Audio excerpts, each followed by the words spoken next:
Jasmine, Beech, Ferrara.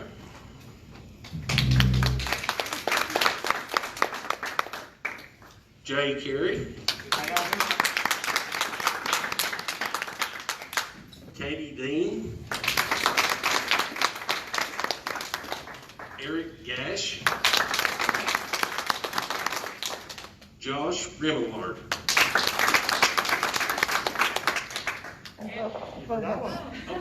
Bo Hess. Once again, I welcome and thank you all for attending. Jim, I'm going to now turn it over to you. Okay, I'm going to keep seated. Can everybody hear me back there? Yeah. I'd first of all like to thank a couple of people, Nancy Larkin and Maggie Richards. Maggie has Maggie and Nancy have done a huge amount of work to get this thing organized, and we all should appreciate them. Thank you, you two. I'd also like to thank Jim Good and Paul Smith.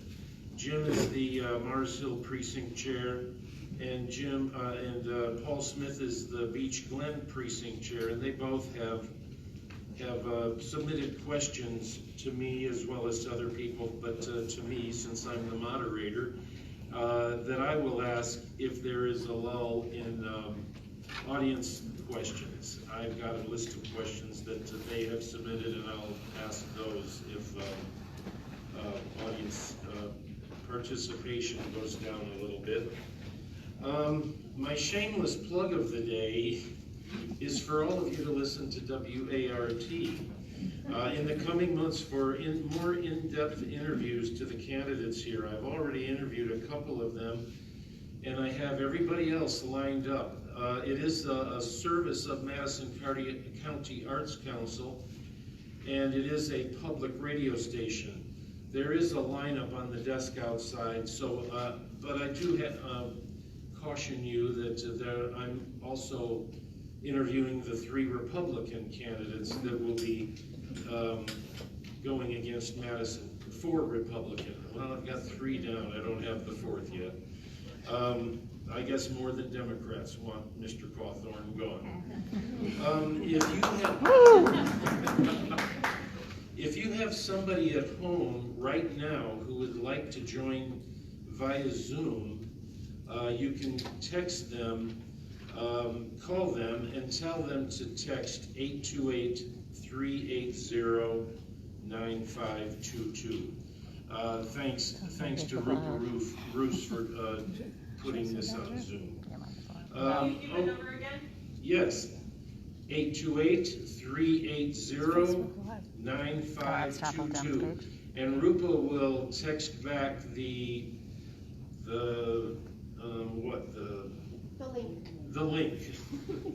link to join the Zoom meeting, which is going on right now. Yes. We also have it on the Ebbs Chapel homepage. It's being Facebook Live right now. The Ebbs Chapel Facebook page is also being broadcast live. So thank you candidates for coming, and I'd like to just get this going here. The first section, I'm going to ask one question to each of the candidates. They have 1 minute to respond. Then I will ask a second question. They will have 1 minute to respond. And I'll ask a third question, and again, 1 minute to respond. Then we'll get into some longer oratoria from the candidates, I guess.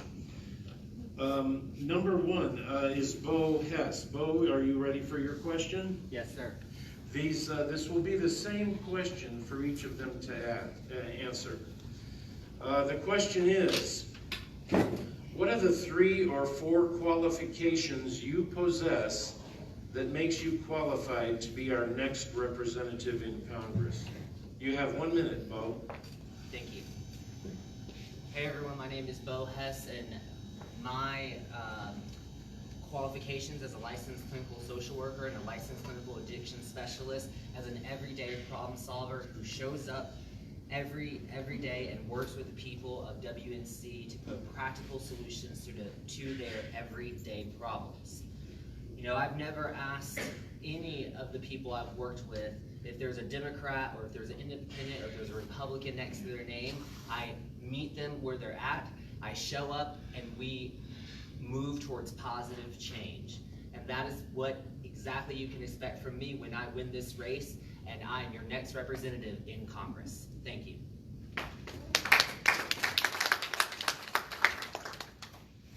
Jasmine, go ahead. Hi everybody, I'm Jasmine Beech Ferrara, really thrilled to be with you all tonight. Just to share a little bit about my qualifications and who I am. I'm a working mom. My wife Megan and I have 3 young children. I was raised by my mom, who's a single mom and a nurse, went to community college to become a nurse and raised me on the values of service and faith. I'm honored to serve as a Buncombe County Commissioner in my 2nd term right now. I've won 2 tough elections to hold that seat. In 2016, folks said I wasn't going to win, and I did. In 2020, folks said I wasn't going to win, and I beat a popular Republican by double digits. It's not just about winning tough elections, though. It's about what you do in office, and I'm proud to bring to this race a proven track record on exactly the policy issues that are front and center in the lives of folks in Western North Carolina right now. Expanding early childhood education, creating jobs and economic recovery, and responding to the crisis of the opiate addiction, ensuring people have access to health care. I'm also an ordained minister who's been doing rural organizing for the last 10 years across WNC and across the Deep South, and I bring that orientation to this race as well. Thank you very much. Thank you, Jasmine. Katie. Hey y'all, my name is Katie Dean, and what qualifies me to serve as your congressional representative? I'll keep it brief. I'm smart, I'm tough, I've got 20 plus years living as a working class, middle class American. I like to tell folks that I've got 10 years of age on Madison Cawthorn and 20 plus years of work experience. My background is in environmental engineering, and I've done infrastructure design for rural municipalities. My husband and I are also small business owners. We own an auto repair business. We're proud to put food on our table and pay our mortgage with skilled labor. We know how difficult it has become to survive a broken economy. As your representative, I strive to get rid of the legalized corruption that we have in our legislative policies. I look forward to the opportunity. Thank you. Josh.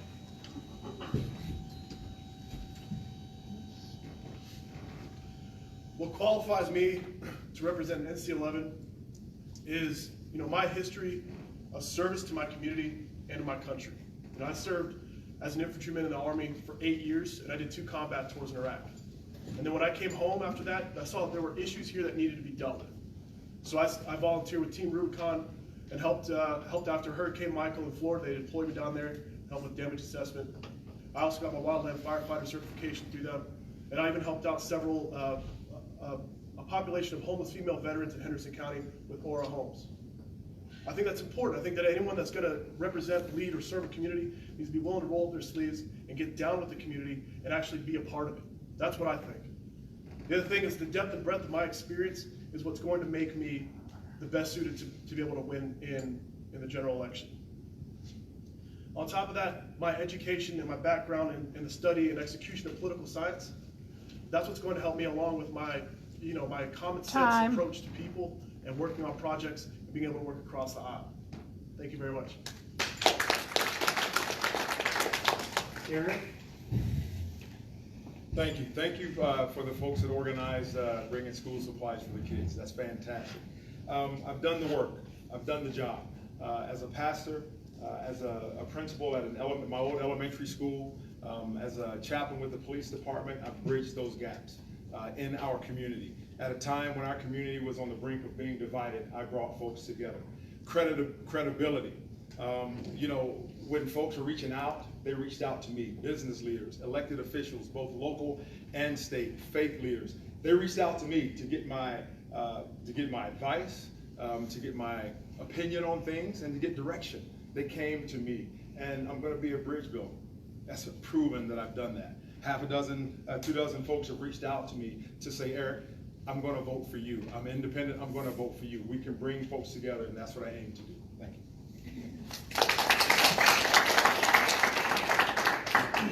Jay, go ahead. Thank you. So my first qualification, I have the ability to connect with people. I know how to connect with them with our shared values. And that's important. We all share many of the same values, and we need to learn how to speak to each other about those values, share that commonality, and move forward. Secondly, I'm a proven leader. I have led in good and bad times. I understand what it means to make those tough decisions, those tough choices.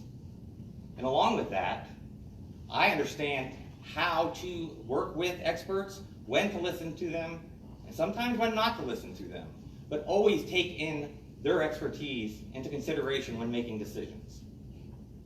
Very, very important that we listen to our experts. Our experts have literally saved hundreds of thousands of lives this year.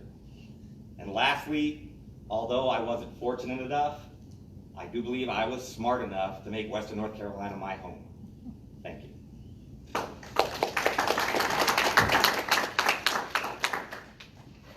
Okay, the second question, and I would request that we hold our applause.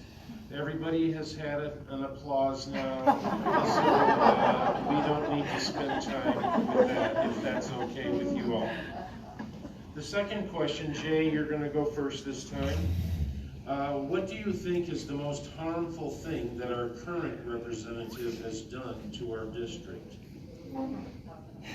So, the most harmful thing that our representative has done to this district is he has lied to his constituents. He is not a conservative. He's a fascist. He has modeled himself after Trump. He wants to keep us divided, fighting with ourselves, so that they can take advantage of their rigged system. What he does not serve us, it only serves himself. And that is the biggest shame of his 2-year tenure. Thank you. Eric? Well, he's turned his back on us, that's for certain. We're at the, he can't advocate for us, right? He has a vote, but he lost his voice. He's lost credibility amongst his peers. He's lost credibility in the House. And if we need something here in Western North Carolina, guess what? We don't have a voice in somebody that can represent us. We're called to serve and not to be served. And it's important that we have somebody there to represent our mountain values. A handshake is as good as a written contract. Your word is your bond. You work hard for a day's pay, you get that day's pay. And it's important that we have somebody who's going to stand for us. Thank you. Josh?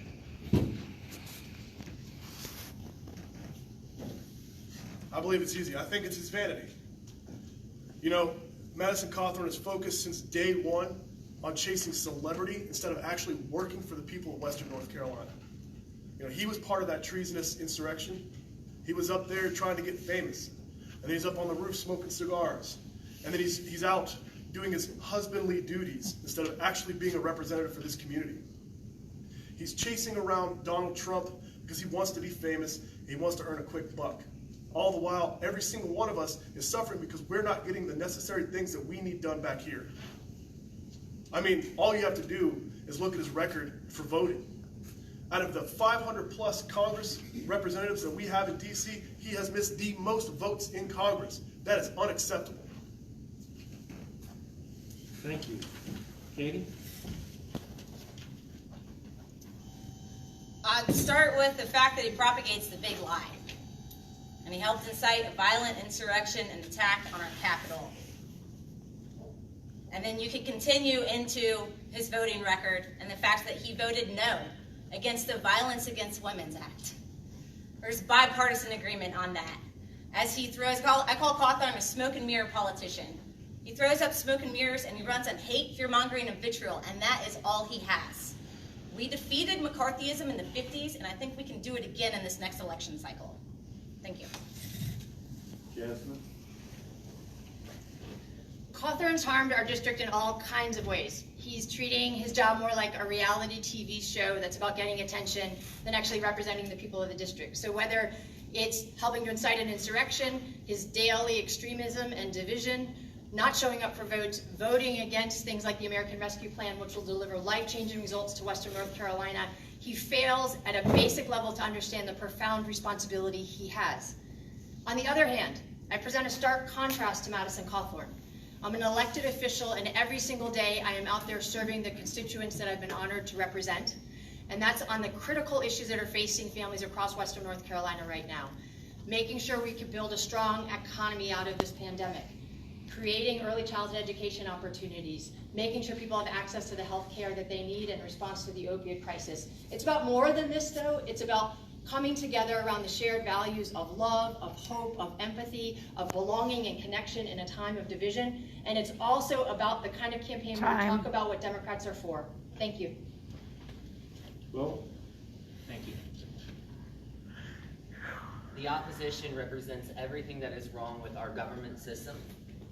He, as my colleagues have mentioned, he lies, he stokes fear, he pours gasoline on the flames of division, but probably like you guys, I do not like even reading or talking about him. And this election isn't even about him. And it's not about me, and it's not about my colleagues. It's about the people of WNC and making sure that we can stand up to Russia and China, making sure that we have safety in our community, in our streets, making sure that people have access to health care and mental health care, and making sure that we all have the dignity of work and a living wage. And that is exactly what I will fight for in Congress. okay, thank you. The last 1 minute question, we'll start with Josh, and we'll come this way and then bounce over to Bo in that order. Here's the question. We haven't held this seat since 2010. What makes your approach to winning different than previous candidates?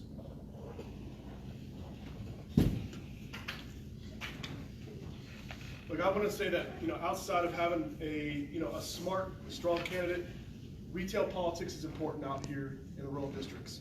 On top of that, you need to have smart and solid data analysis. So, our approach is building a multifaceted communication strategy. One which targets and brings out our base, make sure that our base comes out even in the midterm election, and then also targets those that vote regularly. And then the purpose of this is for these two sets of voters is to give them consistent, streamlined communication and make sure that they get mobilized throughout this district and know how important it is that we get rid of Madison Cawthorn. So ultimately, at the end of the day, it's going to be about community. That's what it's about. Eric? Well, thank you again for that question. It's going to come down to building a broad coalition. We're going to need the independent vote. We're going to need some Republicans to come over to our side as well, and that's what I've been doing. I've been contacted over the last couple of weeks by 24 folks that says, Eric, I'm going to vote for you. I had a fella come to me in the post office and says, I've been a Republican all my life, but I'm switching to independent so I can vote for you in the primary. I'm going to do that, and I'm going to vote for you in the general. And there's a reason why the last Democrat to hold this seat has endorsed me, okay?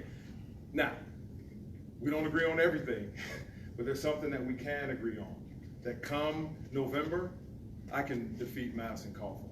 Thank you. Jay? They gotta have a seat thing down by now. All right, so this is a difficult question for me to answer. We've had some great candidates in the past. It's really hard to understand why they haven't been elected. But what sets me apart, I believe, is my message, is that together we can. Together, we can go, we can vote, and we can have our voice heard. Because the most powerful person in our district, in our county, in our state, in our nation is the voter. And I understand that. And I believe that together we can show up, we can vote, we can get that fascist out of office, and we can make a better life for all of us.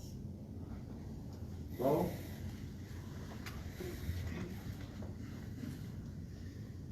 The Democrats have run safe candidates in the past, and we've lost, and the Democrats are notorious for running candidates that they think it's their turn to run. I don't care about endorsements from politicians who got us into this place in the first place, and I certainly don't care about endorsements from politicians who are ineffective at their job currently. And I think that we need a candidate who can build a broad coalition across all party lines. Just as Eric said, we're going to need to pull in those Republicans, those Biden Republicans, those independents. I've already been doing that work with the people for the past 15 years. And winning an election in the most liberal part of Buncombe County isn't going to win us the election in the 17 counties of the district. We have to have a candidate that is a millennial that can go toe-to-toe with the opposition and will not back down. Look, we need to get to work. We have Time. Thank you. Don't y'all love me? You're very good at your job. Let's be real. There's some folks who say that a Democrat cannot win this seat. I don't believe them, and I don't think you do either. And I want to talk to you about how we can win this seat together. The first prong of this is organizing, early, often, and everywhere. On your chair, you'll find an invitation to sign up to join us for a day of action on August 14th, where we'll be contacting voters across the entire district, and we'll be organizing throughout the duration across all 17 counties in District 11. We'd love to have you out there with us. Second prong is holding Cawthorn accountable, telling the truth and shining a very bright spotlight on his hypocrisy, his lies, and his extremism. You can also do that while having fun. You're also going to find an invite to join us for a family-friendly game of mini golf that we're hosting this Saturday, while Cawthorn will be up in New Jersey at a $50,000 a head fundraiser with Trump.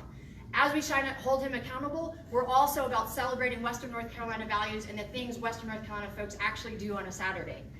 Another piece of this is building the kind of campaign that can win, and we've been doing that since day one, whether it's the fundraising side of the house or the organizing side of the house. We'd love for you to join us as we organize to win. Thank you. And Katie.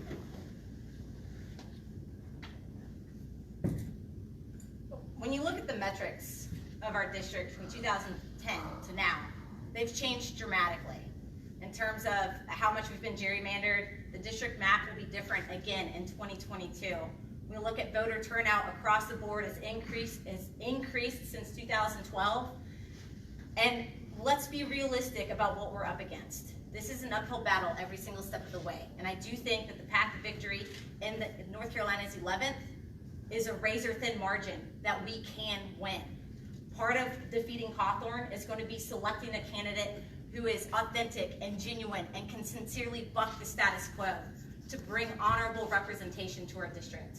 I do think that every candidate that stepped onto the stage is qualified, and y'all have a difficult choice.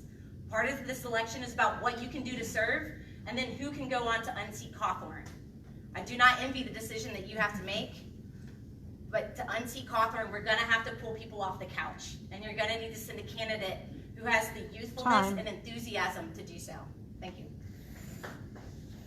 That's the end of the speed round, and you can all imagine if you were pressed with some of those questions, how, at least maybe I should speak for myself, I would stammer and stutter and, you know, let's give them all a round of applause for what they did.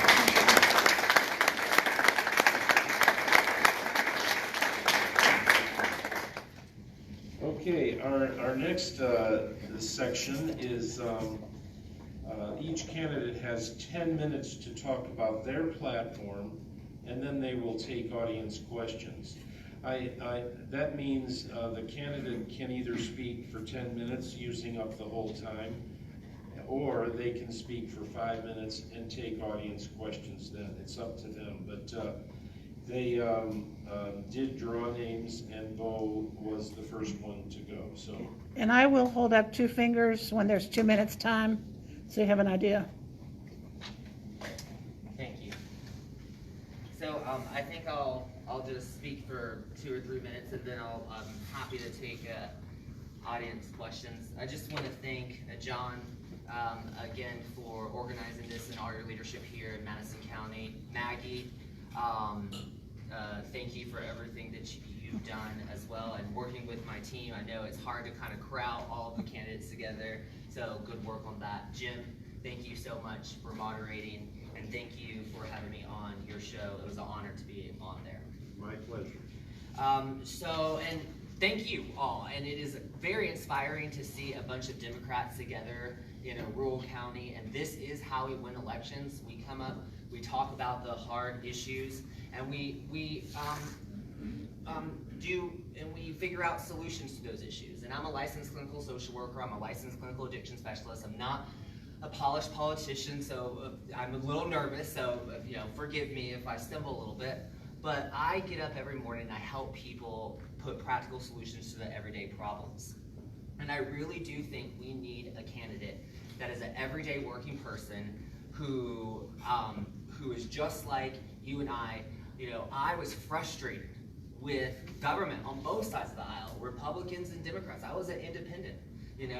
I registered as a Democrat because my values aligned more with the Democrats, but I was frustrated with both sides, and probably like you, I was not going to spend my time pacing in my house being angry about it. I decided I'd do something about it, and I was going to run for Congress. I kept having wonderful ideas about a lot of different things: housing, addiction, mental health, safety in our community and streets. I write our state representatives, I write our city leaders, I write our county commissioners. I'd hear deaf ears, I'd hear nothing. And so I kept hearing, you gotta find the political will, Bo. You just gotta find the political will. And I said, I will be that will. And that's why I'm running. My campaign is 3 pillars: safety in our community and our streets, the dignity of work, and affordable health care and mental health care for everyone. I am a licensed therapist. I run a small private practice. I work on a busy psychiatric unit. I'm a law enforcement consultant. I train law enforcement officers in mental health and crisis intervention. I know what it's like to meet people where it's at. I know what it's like to work with Republicans. I come from a Republican family. My dad was in the military. I was born Reese Air Force Base in Lubbock, Texas, and traveled all over the world until I made WNC home now for over 20 years. I encourage you to reach out to us. I am not a fly-in candidate. If you want coffee, if you want to have dinner, if you want to Zoom chat, if you want to ask any questions, I'd be happy to speak with you. Check us out at bohess.com. You can also email me at bhess@bohessforuscongress.com. And if you want to shoot me a text or a phone call, my number is 828-423-6484. And like I said, I'm in this to win it, and we will make it happen. And I'm happy to take any questions you may have. Thank you. Questions, anyone? Don't be shy. I have a question for all of the candidates. I'd like to know how you stand in support of our law enforcement officers and our military. Yes, ma'am. So I am for law enforcement. I fully support law enforcement. In fact, calls to defund the police hit on deaf ears with me. When we defund the police, what happens is the most vulnerable of us, that is the LGBTQ populations, the homeless population, Black, Indigenous, people of color populations, actually suffer. I don't know what kind of privilege people have and are living in that they are calling to defund law enforcement. Law enforcement is actually one of the critical backbones of a modern society that we have. If we look at other countries where law enforcement is failing, it is complete chaos.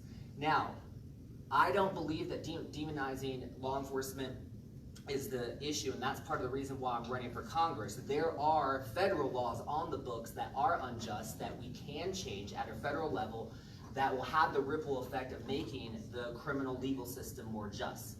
As far as the military, I'm a 100% a supporter. My father is a veteran.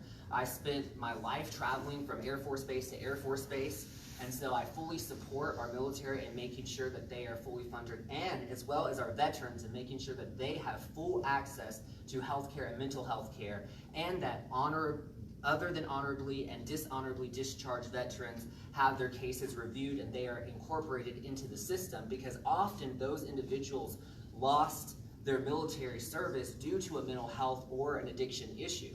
And so if we can get them back into services, we can maybe provide a better life for our constituents. Remembering that the Constitution grants Congress the powers to protect the general welfare of the public. And that is exactly what I plan on doing, making sure we have a strong national defense is number 1, and making sure we have safety and community in our streets, which is my number 1 pillar, is number 2. Other questions? Yes, ma'am. Hi. Yeah, how do you feel about student loan forgiveness? I absolutely agree with student loan forgiveness, especially if you're going into a sector where you're giving back into the community. I think that as it is right now, student loans there's a lot of predatory lending. I think I agree with free 2-year college and tuition, or maybe not even a 2-year, but free training for the industries that I will bring to WNC for the people of this district. I have student loans, and so while I do think that I should pay into it, we need a robust system to give back. Nobody should be strapped with debt for going to school and making a better life for them and their family in the best, wealthiest country in the world. That should not be the case, and we have to remove that burden, because what's happening is it's having a ripple effect on our economy, and young people who are saddled with these debts are not buying into the housing market, are not starting families. We have a drop-off in children that are being born in this country. This is more than just a student debt issue. It is a whole economic issue that we need to address, and having the big banks hold a ball and chain over our young people is wrong. There was a question back there. Jerry? If you get to Congress and the filibuster is still in place, what do you think about that? Thank you. That will be something that I'll have to address at that moment. I would like to see government and Congress working in a functional manner, and that's part of the reason why I'm running. So I think at that moment I would take a look and see what's going on politically at that time. I think the arguments against removing the filibuster are kind of filled with fallacies. I think Kirsten over in Arizona, she did her best in her Washington Post editorial, but again, those it didn't make sense. I think there's better reasons to keep it, and that's just that is having faith in our system of government. If the other side continues to not play nice, I think there's a time and place to show your fangs, and I think there's a time and place to step up, and so it depends on what's going on politically at that time.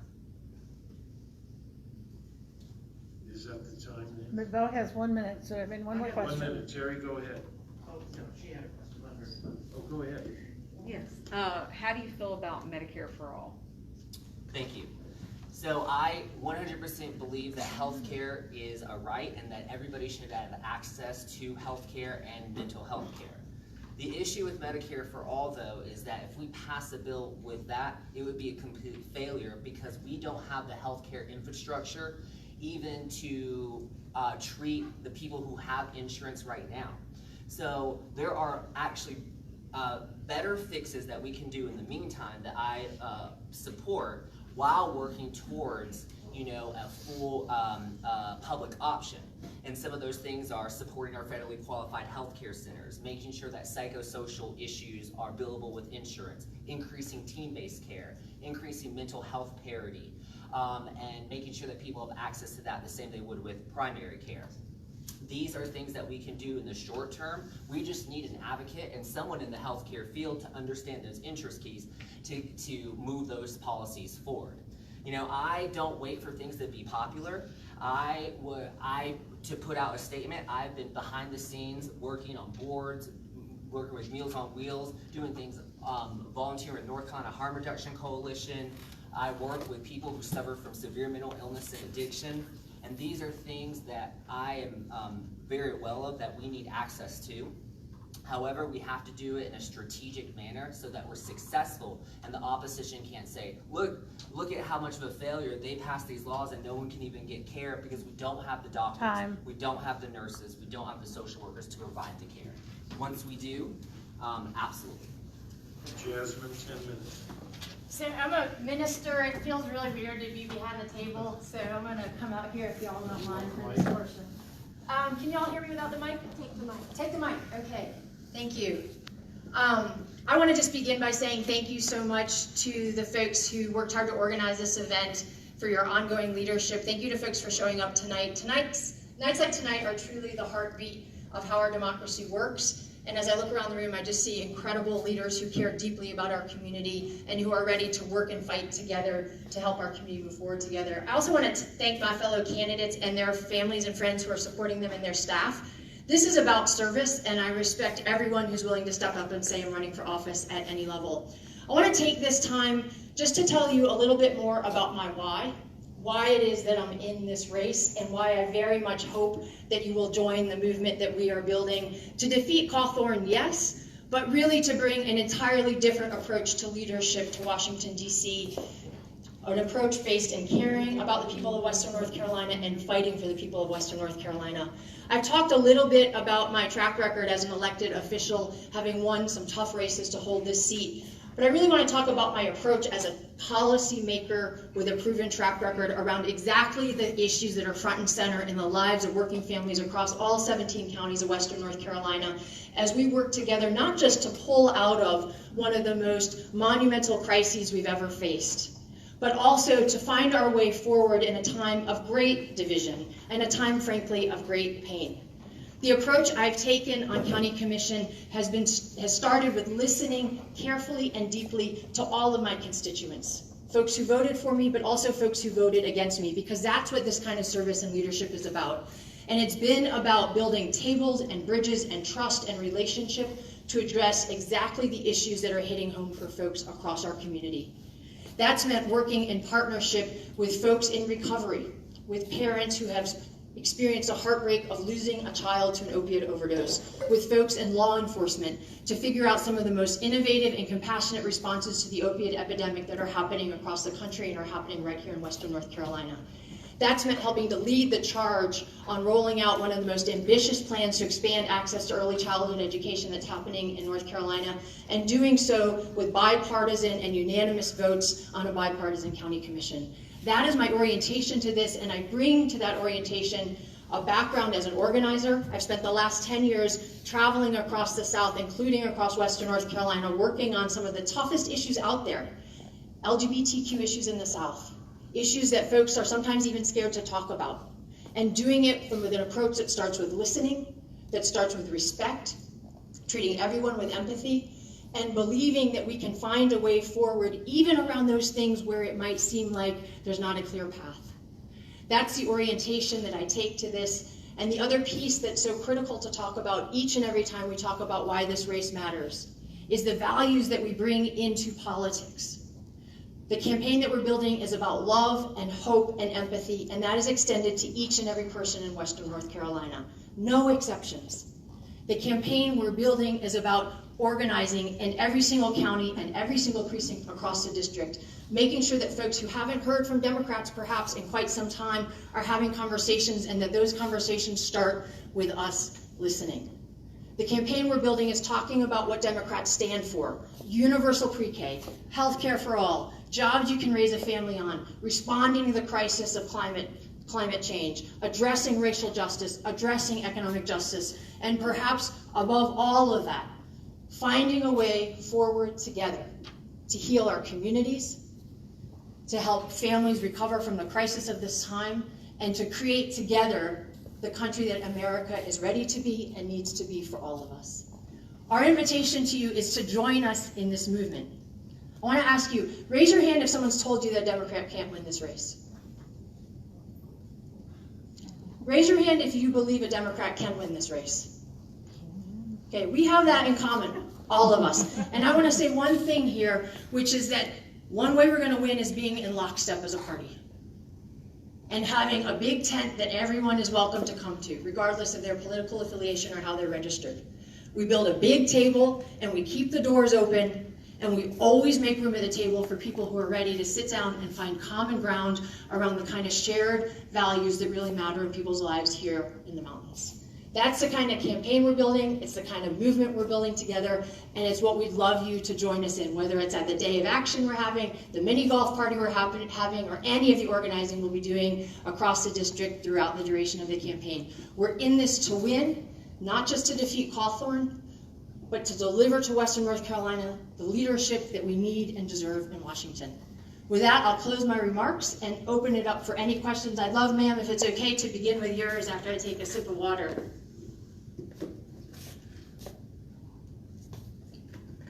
What was your name? It's nice to meet you. You asked about support for law enforcement and military. This is a really critical issue, and as I listen to friends of mine who are in law enforcement, I hear so much struggle and frustration in their voices as they talk about long overtime shifts, as they talk about being called to all kinds of situations like mental health crises and situations that go far beyond what we used to ask of folks in law enforcement, for instance. I believe that law enforcement has to be at the table and a critical voice at the table as we figure out how to build communities that are safe for everyone. And when I listen to folks in law enforcement, I hear them saying, one, we need better pay and we need better benefits. We're first responders, we're under extraordinary stress, including mental health stress, and many of us have to work second jobs or do double duty doing private events, for instance, to keep a roof over our head or make sure our family has what it needs. So we have to address that at the local, state, and federal level, in my opinion. We have to make sure law enforcement has access to the mental health that they need. Folks I know in law enforcement are eager to be at the table and architects of how law enforcement evolves in the 21st century to respond to the challenges of this moment. They want to be having conversations about racial justice issues, about the opiate epidemic, and about how we keep communities that are truly safe. Turning to your question about how we support military, I want to give credit to Mr. Hess. He does a lot of work with veterans, and we have veterans here in both Jay and Josh, and I want to thank you all for your service. It's really critical that we lift up the experience of veterans, especially when folks come home from deployment, and of their families, especially while they're in deployment. And thinking particularly about mental health issues, yes, but also housing and how folks access affordable housing and re-enter the workforce. And making sure there are specific targeted programs for vets, whether it's veterans housing, there's some incredible models out there, or whether it's specific career training programs to make sure that the incredible skills people developed while they were enlisted can translate into 21st century economy, whether it's green jobs, advanced manufacturing, going back to school to get another degree or certificate. Thank you for the great question. Anybody else? Terry? I'd like to know if you think that, what you think about the possibility of increasing the Supreme Court, and should they have term limits? That's an excellent question. I'm going to be honest with you, that's one I'm reading up on a lot. I'm married to a lawyer, and I have been trained in needing to know the details, especially when it's something as critical as thinking about the most powerful judiciary in the country. So I'd love to get back to you on that, if that's okay. And it's something I'm actively researching right now and following closely as the debate unfolds. I will say in closing, though, there's a lot that's incredibly critical that's coming before our current court. And pivot into talking about some of those issues for a moment, if I might. Whether it's issues around women's health care and reproductive justice issues, or whether it's issues around civil rights issues and voting rights. It's critically important that we have a court that is truly responsive, not just to the language of the Constitution, but to the ways that our country is evolving. So let me research and get back to you. Great question. You've got 2 minutes. 2 minutes. Yes? Hi, how do you feel about increasing the minimum wage? Fully support it. Folks need to be able to earn the kind of jobs that you can raise a family on and you can build a future on. I'm proud that our campaign is paying $15 an hour or more for interns and for staff, and I support $15 an hour as a minimum wage moving forward. I hear so many stories of struggle and so many stories of people trying to figure out how to piece together multiple jobs so they can figure out how to pay rent, how to have some kind of health care, and how to think about what the future holds for them. That's got to change. And we are in a critical moment as we recover from this pandemic where I think we can put questions like this on the table, and we're seeing the impact of things, for instance, like the child tax credit. Right? Families all across Western North Carolina just received a couple $100s in their bank accounts that could go immediately to rent, to diapers, to daycare, to healthy food for their families. We know that when folks who are earning the least and often working the hardest get a little bit of a bump, it improves their health, it improves their performance at work, it helps open up other kinds of opportunities for them and their children, and it helps us build stronger communities and ultimately a stronger country. Time. Oh, time. Sorry. Want to be respectful of that. Thank you all very much. Thank you, Jasmine.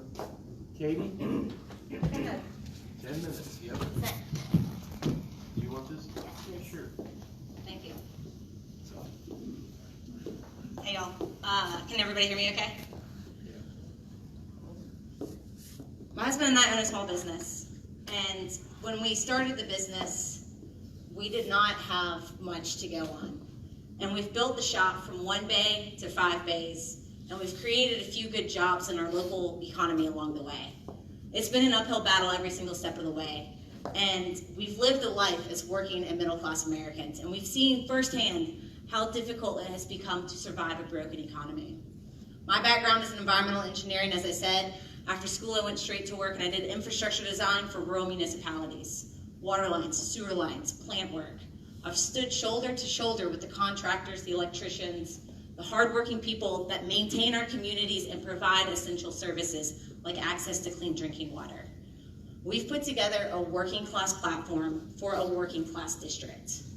And I'm just gonna take the opportunity to bump through them and then y'all can ask some questions. Broadband and infrastructure. I don't think I need to say it, but I will. We need universal broadband yesterday. Our district is 53% rural. It is also inexcusable that we have crumbling infrastructure across our country. And to Mr. Hess's point about China, for every dollar that the United States spends in infrastructure investment, China is spending $4 to $5. The economy. Addressing a broken and faltering economy is the heart and soul of our campaign. During my lifetime, the working and middle class have been undercut in every single capacity of the word. And we know that our legislative policies have been turned upside down and put us in a race to the bottom to benefit a select few. It's a positive feedback loop for them and a negative feedback loop for us. We see what's happening. We have to stand up and say something and do something about it. Education. Every single teacher that I'm friends with in Western North Carolina's 11th district works a second job to make ends meet. We know that this is inexcusable. Additionally, every single child, regardless of their parents' income and socioeconomic status, deserves the opportunity at an early age to build the fundamental blocks that they need to support a life of learning. We know that it is critical for a child to learn to read before the age of 6. We have to have universal pre-K. Energy and the environment. The climate crisis is here. It's not even on our doorstep. We are living it. We are currently living the climate crisis, and I ache to have a representative who understands not only the complexities of the climate crisis, but the urgencies of it. I've seen firsthand in my career where protecting environmental health go hand in hand with protecting public health. Those two things are synonymous. And when you do those things, you also create living, working wage employment and job opportunities in your immediate community, including your rural communities. Healthcare. This healthcare is personal for me. Quick show of hands. Is it personal for you too? Does everybody have a healthcare story that they're frustrated with in terms of maintaining their access to Social Security, or their children wanting to switch jobs and they can't change their careers because they might lose their health insurance, or basing their entire career based on their access to health insurance? We have got to untangle corporate greed from our healthcare industry, and we can start with holding pharmaceutical CEOs accountable for driving a huge wedge into our healthcare industries and lower the cost of life-saving prescription medication. Social diplomacy is the 6th point on our platform. The world is a dangerous place. There's no denying that. We can solve our nation's toughest issues, immigration, the gun violence epidemic that we have in our country, and protect our access to the ballot and our right to vote with forward-thinking, level-headed leadership.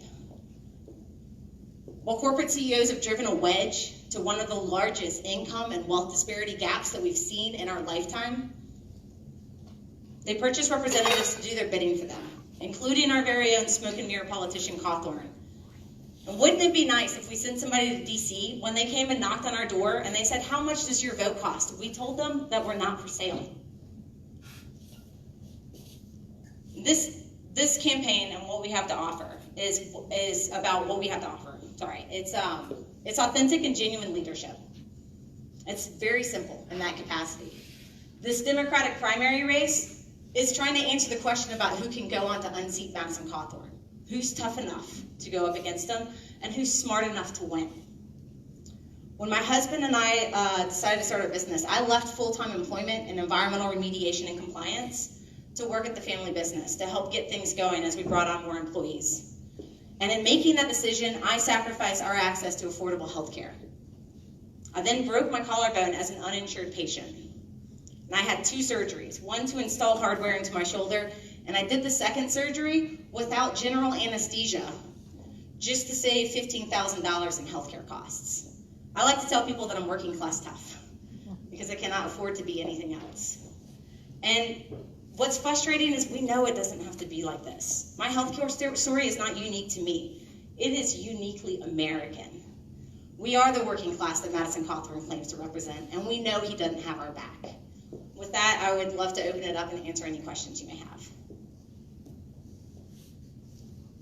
Wendy, right? Yes, it's Wendy.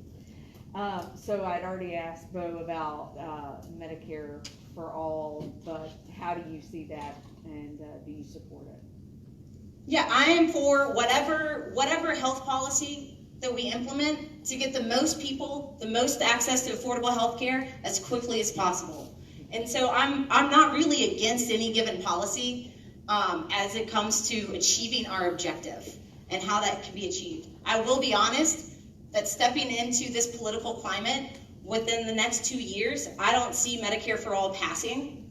I think that the most radical things we can do, the most efficient things we can do is to shore up the issues and the coverage gap that we have with the HCA. We can expand Medicaid to our rural regions. We can lower the qualifying age for Medicare. We can include dental, vision, and hearing in Medicare. We can do those things.